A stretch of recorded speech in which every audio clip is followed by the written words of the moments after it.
Welcome back to the Doing Good podcast. This is part 2 of our Nashville Rescue Mission series, and today we have 2 guests who represent the full power of what happens when an organization and community truly care for the whole person, holistically.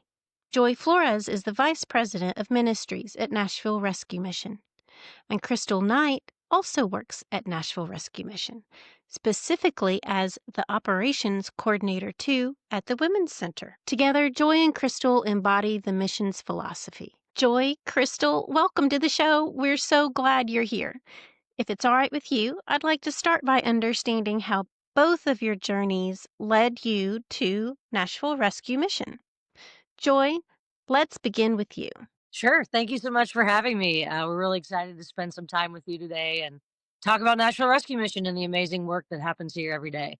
I have been on staff here at Nashville Rescue Mission for 2.5 years. I've been in homeless services for 22 years, almost 23.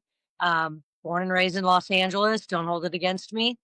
I am one of the Californians that have moved to Nashville that has increased traffic significantly, but we're doing good work. So, I guess you're going to have to deal with me for the long haul.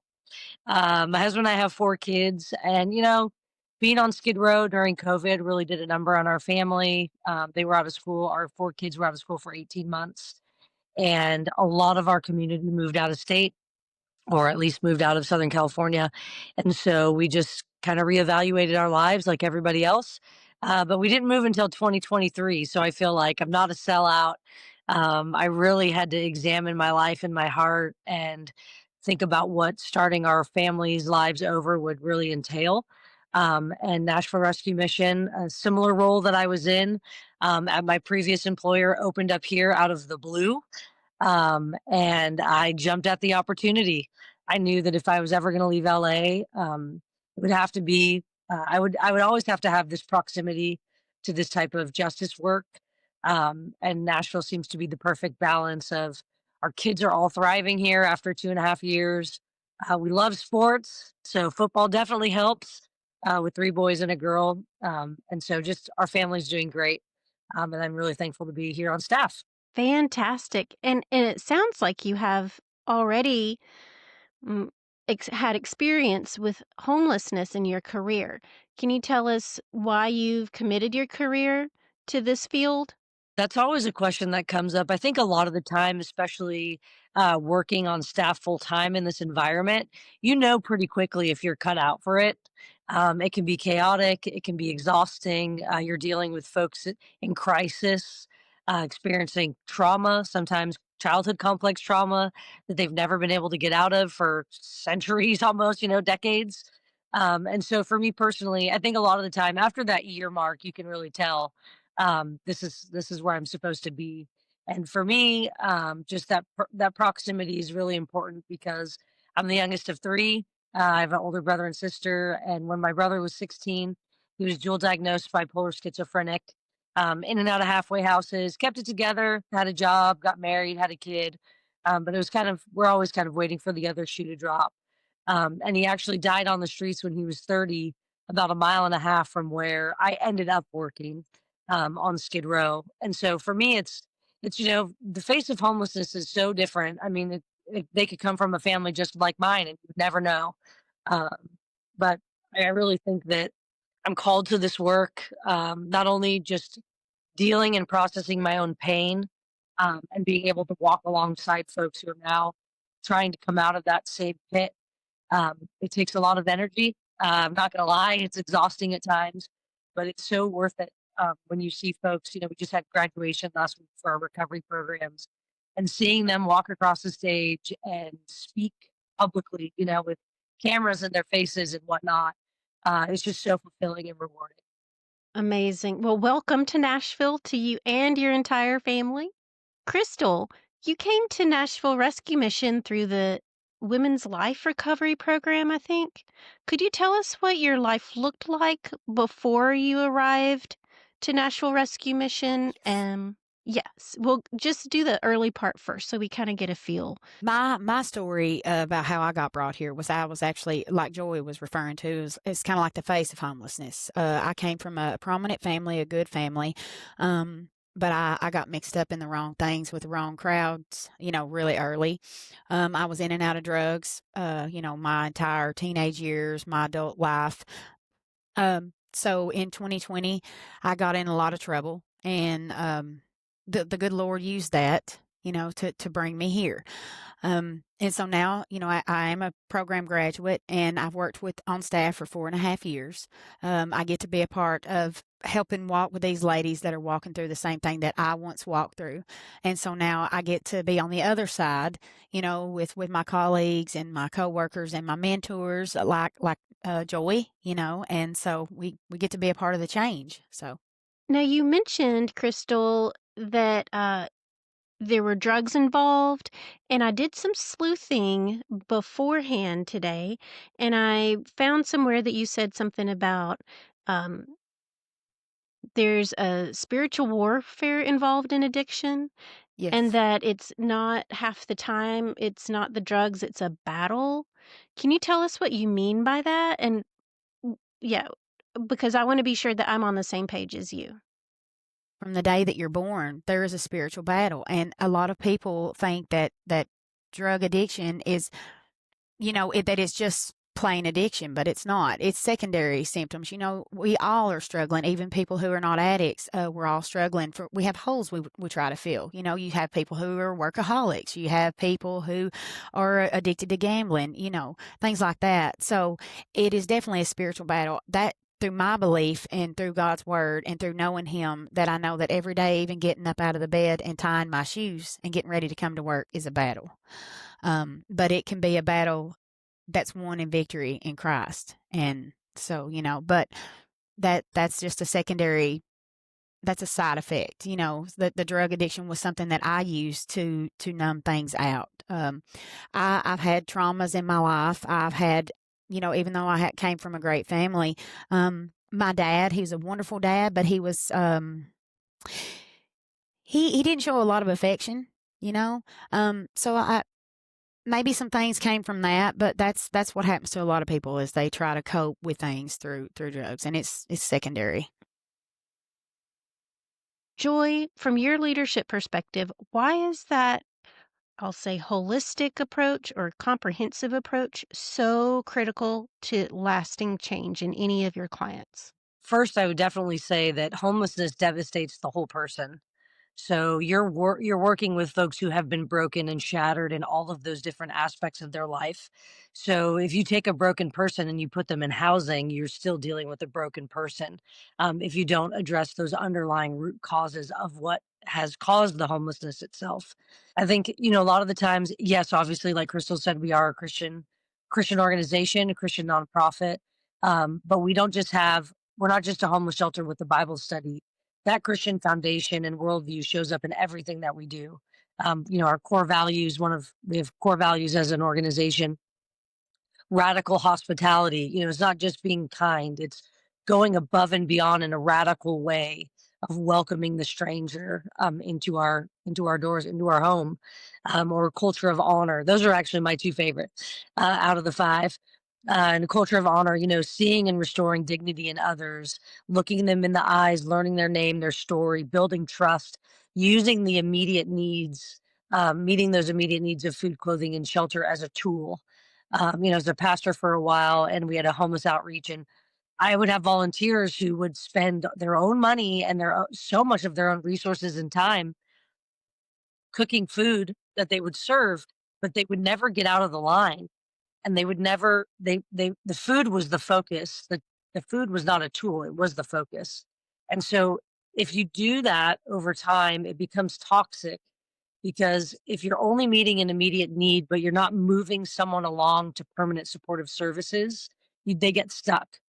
A lot of the times, a lot of our guests, not so much here, but more in California, a lot of them are getting Social Security, disability. They're getting maybe $800 a month, and they don't have to spend any of that money on basic needs, because there's so many volunteer groups that come and feed them, so they can use that, as exactly like Krystle's saying, they can use their money to find coping strategies that are not healthy, but that cut the tie from their brain to their heart, so that they can numb themselves and they don't have to deal or feel that pain. And so when we bring folks in, we are looking at that whole person. We do want to talk about that, whether it's complex childhood trauma or not, and the face of homelessness is not the same. And so not everybody needs recovery. They need life transformation, but they might not need it specific for addiction. And so like an addict. So that's why a lot of our programs, we do have a 7-month recovery program. It's completely free. No insurance is necessary, and it's rad, if you ask me. But we also have other programs and guest services that, sometimes folks are just down on their luck and they really just need a job, or they need a place where they can rebuild their credit so that they can get housing. And so we look at all of those individual reasons and then we come up with solutions. Joy mentioned the idea of moving forward, and you took the right steps. You graduated from their program, and uh, you, and then you ended up working for the mission. So, what is it now being on the other side, having moved forward and now helping women walk through what you once experienced? It's a gift. Like every day is a gift to me, and if I remember when I was in my addiction and things like that, and I remember talking to some other people that were also addicts, and I remember they were asking for advice, and I remember thinking if I could help one person out of this mess that I'm in, it would all be worth it. And who would have ever thought that God would bless me, that he took those very words, and that my Father in heaven thought I've got something for you in the future, So he took every nugget of wisdom, and gave it to me through the hard times that I'd been through, and I get to be a part of leading these, women out. Um, so yeah. I may be not really answering it very well. I'm sorry, the coughing throwed me off just a little bit. What does it mean for you as a leader to have team members like Krystle who have walked the same path as the clients you're serving? We want to walk with people as they continue to grow, and that road of sanctification takes time. And so, depending on what department it is, we put our participants in work therapy. They work in the kitchen, they work in laundry, they work in cleaning. There's deadlines, they're learning time management, they're learning responsibility. And so, to have a staff member, almost like a big sister mentor in those departments, to say, hey, listen, I get it. There's a lot going on. Take a 10-minute break. Come back when you can re-engage, or teaching them in real time those types of coping strategies. It makes all the difference in the world. And we hope, not that we want to be the launching pad for everybody's careers, but we hope that the experience they gain here, they can take that into the public workforce and be successful after that kind of period of time. What an amazing work program. That sounds like perfect training that we all need at some Sure. point, right? So if that's how you, I'll say, train the clients to learn about work and um, how to work. How do you train staff and volunteers to see the people and not just the need? Back to that holistic approach. I mean, work therapy is definitely just a piece of the program while they're here with us for that 7-month period. After they graduate, after 7 months, they can go to our transitional housing for 12 to 18 months. And that's when they start being employed full time, whether that's at the mission or outside. They can stay for 12 to 18 months, again, completely free, as long as they're saving, working on debt reduction, going to school part time, working part time, but again, just on that road to stability, which makes it even more unique, and why we have folks like Krystle who are sound. They still have accountability, they have aftercare, they have all these things in place that help them continue to walk in success and sobriety.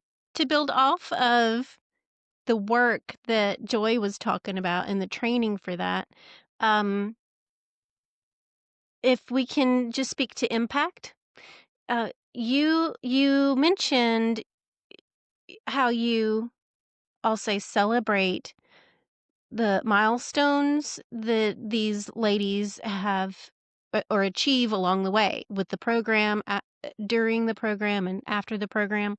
Can you tell us a little bit about what these milestones are and how you celebrate, and also if you could share a story of one of those one time and maybe how that milestone and achievement affected your client. As far as celebration, it's just it's not I mean, it's just being joyful about it. But it's kind of like Joy said, when we see these girls walk across the stage, some of these ladies that are in the program, or girls that have been our girls and have been in the program that I've mentored, that I've trained, that I've supervised in work therapy.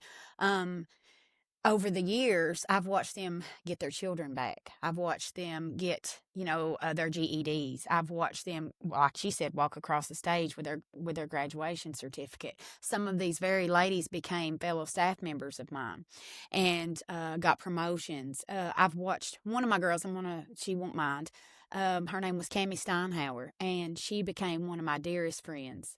And she wound up moving on from our operations department after she got a job, with us. She graduated, came to work with us, then went to guest services as a coordinator. And she got an apartment. She got her custody of her son back. I mean, just to watch them get it's called the Life Recovery Program. And as far as celebrating, like I said earlier, it's just to have the joy and the fellowship and sisterhood as they cross these milestones. To me, that builds a community for you and for them, right? If there's a sense of belonging, what does that mean, or why does it matter to you? Well, in the Bible, he talks about how it's not good for man to be alone. We need each other. This community, these co-workers, the girls in the program, the young men in the program, it's all a network. And whether you're in recovery or not, you need a network. It's just a wonderful thing. It's just we need it. And as not only as far as the participants and the staff, but even when they go on and they obtain employment elsewhere, they're still part of this community. We have people where we can reach out to each other, and lend a helping hand, or, so yeah, we need community. Everybody does. Joy, then, as in your role as a staff member and leader, how do you balance creating and sustaining this community atmosphere with effective programming? Because you're dealing with folks.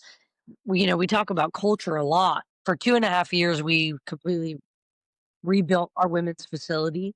And during that time, all the women and children were over here at our men's campus. We serve about 850 people a night. So we've got a lot going on. You're living in community, you have roommates, you're learning to live in, congregate living. You're learning all these things together while you're also walking your own healing journey, maybe talking about things with your therapist that you've never shared with anyone. And so there's a lot of emotion that's going on all the time.